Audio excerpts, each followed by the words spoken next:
And now, it's time for another Dice Tower review with Tom Vasel.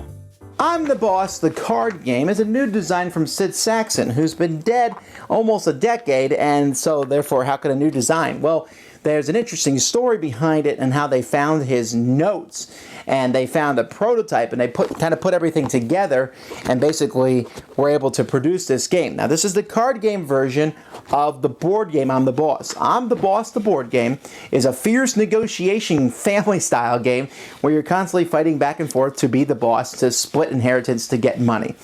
It's a very good, entertaining game. It's been out of print for a while. You can still get it from Griffin Games, but I would love to see it come back into print. It's a great game. So I was very excited about the card game. Let's take a look at it.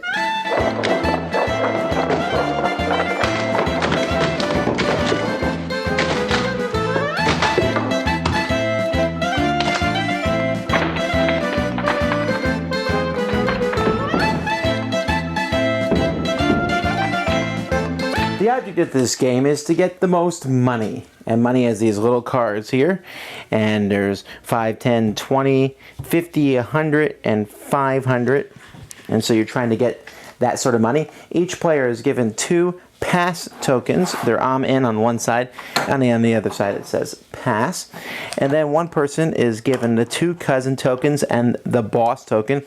They're the boss for the first round, and then players are dealt a handful of cards. Now these cards are one of 3 suits. There's green, red, and purple. Each of these suits has a different person's picture on them, so you can tell them apart not just by the colors. So you have a handful of cards, and then the boss will begin. Now what the boss will do is he'll play a card to the middle of the table, and for that round, whatever color he plays, that's the color of the round. So for example, here he plays a purple card of Uncle Mortimer or whoever he is, and that's the card. Everyone has to play purple as they go around the table or pass. Now, the interesting thing about this game, or one of the interesting things, is that you have 2 pass tokens, and so when it comes to your turn, you can pass, but you can still play. Once you've used both tokens to pass, you can no longer play. And if you want to, you in fact can pass, but with both your tokens at the same time if you'd like to. Now, the good thing about double passing is that nobody can play cards on you. You can't be affected, but also you can't play any cards either. Also, the last person who passes the first time will get to draw an extra card. Now, most of the cards that people are going to play are going to affect the pot in the middle of the table. This one adds +2, but there's not just positives, there's also negatives. So there's a +2, and there's another +2, and then a +1. So now the pot is 3. Now it's 7. Now it's back down to 3. Now it's at -2. Now it's at -5. And so each of these can change the number that's in the pot. Now, as the pot grows, usually it will be positive and people will want a piece of the pot. The boss is getting 1 share of the pot. That's automatic. He's going to get 1. He has these 2 cousin tokens, which are meaningless to him, but he can give them to another player. And if he gives one to you, it's yours permanently, you can't be taken, and that gives you a share of the pot also. So usually he'll make some sort of deal. Please don't play a negative card in the pot, and I'll give you a cousin. Please play a positive card in the pot, and I'll give you a cousin. Please smile a bit more, and I'll give you a cousin token. However, if players aren't happy with the way things are going, they can always play their own piece of the action card. For each one of these that you put in front of you, you'll have a share of the profits. In fact, there are some that are essentially wilds that can be played on any color. And you can play multiple of these. You can even play, the boss can play one. It basically just gives you another piece of the action. You can also play these in front of people. This will change the way they're going to get money. Maybe you put one of these in front of you, and instead of getting negative, maybe the pot in the middle is negative, it's now positive for you. Instead of being positive, it's negative for somebody else. But these can be canceled out by playing another one, or a third changes it again. And then finally, there's cards that people can play that let them move cards. They can move a card from in front of one person to another person, or from the middle of the table to the discard pile, or from in front of one person to the discard pile. This lets you move 2 cards, this lets you move 3 cards. So we keep doing this till everyone passes. Once everyone passes, we come to a final tallying in the middle of the table. So let's say, for example, that these are the cards that are played out here. So the final tallying, we have 2 + 1 + 4 - 4, so it's 3. We then see how many X's are being shown. At the beginning of the game, there's this 2 times out here, and so we would multiply 3 times 2, which is 6, and then multiply 6 times 5, which is 30. You always multiply by 5. Essentially, you're multiplying 2 times 5, you're multiplying the pot times 10.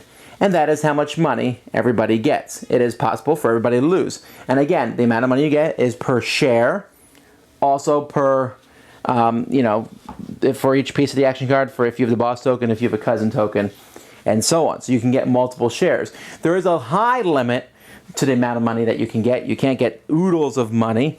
Like, for example, in a 5-player game, you can get 250 million maximum.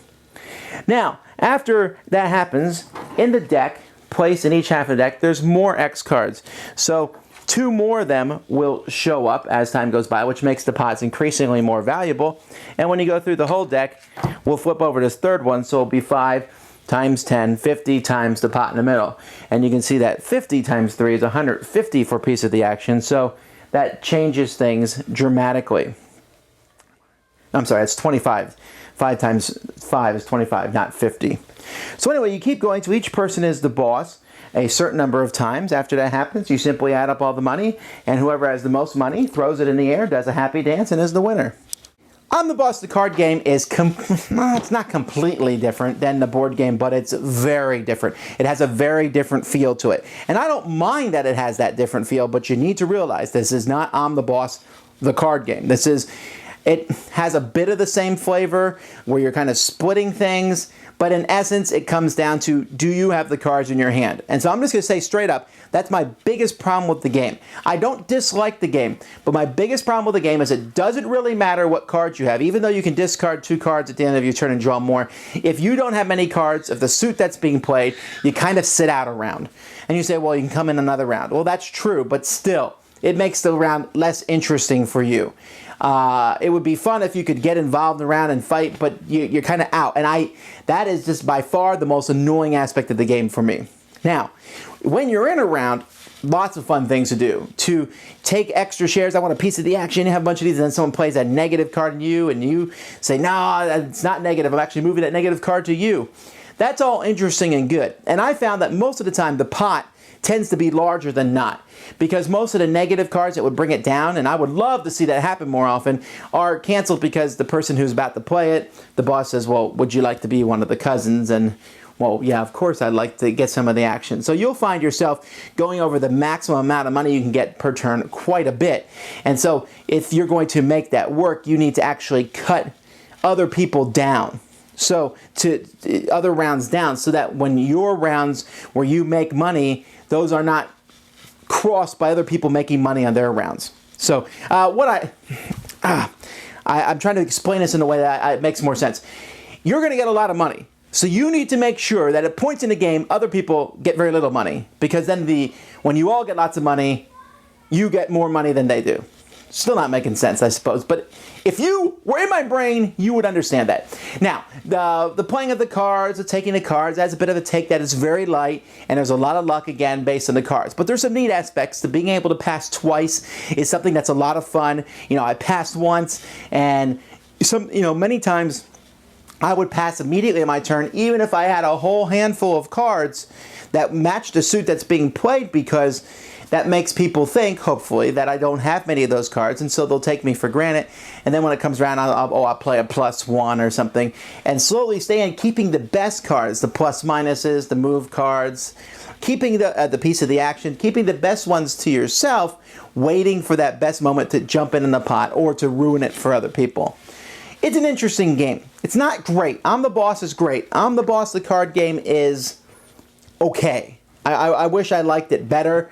For now, it's kind of like a 6 out of 10 for me. Something that if you want to play, sure, we'll play it, and I'll have fun and enjoy it and get into it. The negotiation is not as much as I want it to be, because there's very little. You just negotiate for those cousin things, and really, since almost everybody can offer you the same thing, what does it matter? The best you can negotiate with them maybe is a future turn you give me the cousin. Yeah, there's negotiation, and we jumped into it with enthusiasm, but it's not the same as the original board game. There's a reason the board game has been in print for a long time and this hasn't been. Not a bad game, and fits on the shelf. Oh, look at that, it's number 12, so you can put it up here with the other games from the Griffin series. It's a good game, just not great. Thanks so much for watching the Dice Tower videos. Find more great videos and reviews, as well as our top-rated audio podcast at Dicetower.com. You can also find the latest board game news at Dicetowernews.com. I'm Eric Summerer, and you've been watching The Dice Tower. The Dice Tower is sponsored by Fun Again Games, the world's best game source. Fun Again Games has over 5,000 games available. Check them out at funagain.com. Shut the door.